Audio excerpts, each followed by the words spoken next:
Mga viewers, paminawa ragod ninyo ning usa ka SDA evangelist nila nga iyahang gikoreksyonan, gisaway ang Gregorian calendar. Ato ning tagaan og tubag iribat nato mga kaigsunan. Ato sa siyang paminawon. Grabe gyud ang atong kaaway sa pagpaningkamot nga ang kamatuoran tabunan sa baka nga pagtulunan.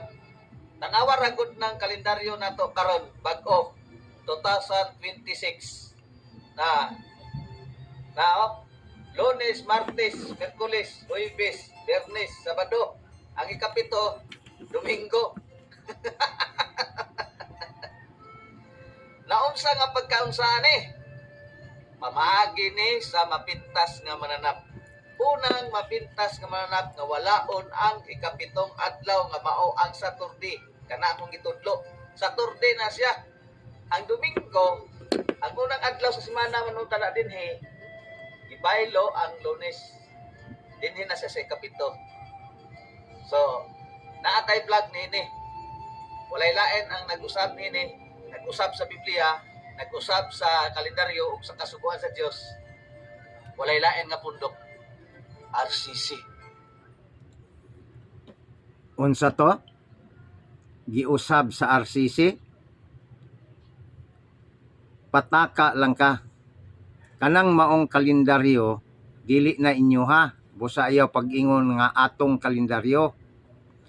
Kanang Gregorian calendar, Katoliko ang nagmugna ni ana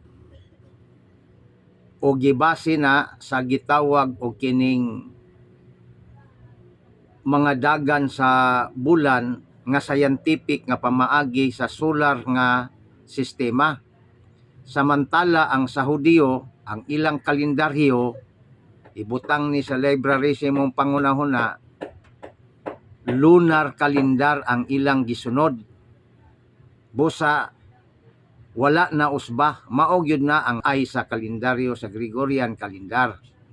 Gikan pa sa pagsugod og hangtod karon, kana siya ang hanay ni ana Lunes padulong sa Domingo ikapito.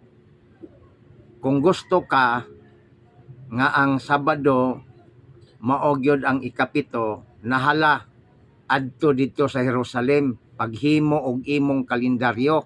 Ayaw pag gamit anang kalendaryo nga gimugna niadtong 1582 ni Pope Gregory sa simbahang Katoliko.